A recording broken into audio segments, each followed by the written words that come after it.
Bonjour, dans le cadre de votre collaboration avec le Fonds d'innovation pour le développement, nous souhaitons vous expliquer pourquoi nous devons procéder à une revue de conformité et en quoi cela consiste. Le Fonds d'innovation pour le développement est hébergé par l'Agence française de développement qui est une banque publique. N'ayant pas de personnalité juridique propre, nous sommes donc soumis à des obligations légales strictes en matière de lutte contre le blanchiment d'argent et le financement du terrorisme, également appelé LCBFT. Cette démarche vise à garantir que les fonds que nous mobilisons soient utilisés dans un cadre sûr, transparent et conforme aux exigences du Code monétaire et financier, et constitue une obligation réglementaire que nous devons appliquer à l'ensemble des projets que nous finançons. Dans ce cadre, nous allons vous demander certains documents qui vont nous permettre d'identifier votre organisation, ses représentants légaux et les bénéficiaires effectifs. Veuillez noter que nous sommes soumis au secret bancaire, ainsi vos documents sont conservés et traités de manière sécurisée et confidentielle.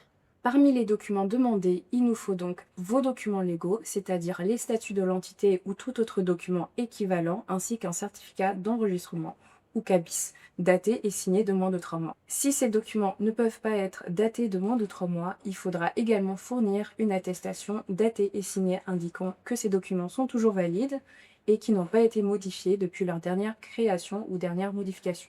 Il nous faudra également la copie d'une pièce d'identité officielle du représentant légal de votre entité. Il peut donc s'agir de la carte d'identité nationale, du passeport ou du permis de conduire dès lors que cela est accepté comme forme d'identification légale dans votre pays. Le représentant légal est la personne qui est le principal décideur de votre organisation et qui a les pouvoirs les plus étendus pour agir en toutes circonstances, au nom et pour le compte de votre organisation.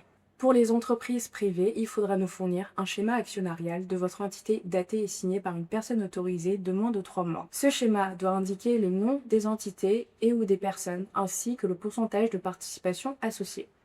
Si votre organisation est soumise d'après la réglementation nationale à l'obligation d'audit annuel, nous vous demanderons de partager le dernier audit annuel de votre organisation avec l'opinion de l'auditeur externe. Si votre organisation n'est pas soumise à l'obligation d'audit annuel, vous devez nous fournir une attestation expliquant qu'en vertu de la réglementation locale, vous n'êtes pas soumis à l'obligation d'audit, tout en expliquant la base juridique de cette exemption. Vous devez donc, en plus de cette attestation, nous fournir vos comptes certifiés par un organe de gestion, comme le rapport de l'Assemblée générale ou un rapport d'activité ou un document équivalent. Nous avons besoin de connaître la composition de vos organes de gouvernance, comme par exemple votre conseil d'administration. Il faudra alors nous fournir une liste avec le nom et prénom des membres de cet organe, ainsi que leur rôle. Si vous avez des questions, notre équipe reste bien évidemment à votre disposition. Merci pour votre attention.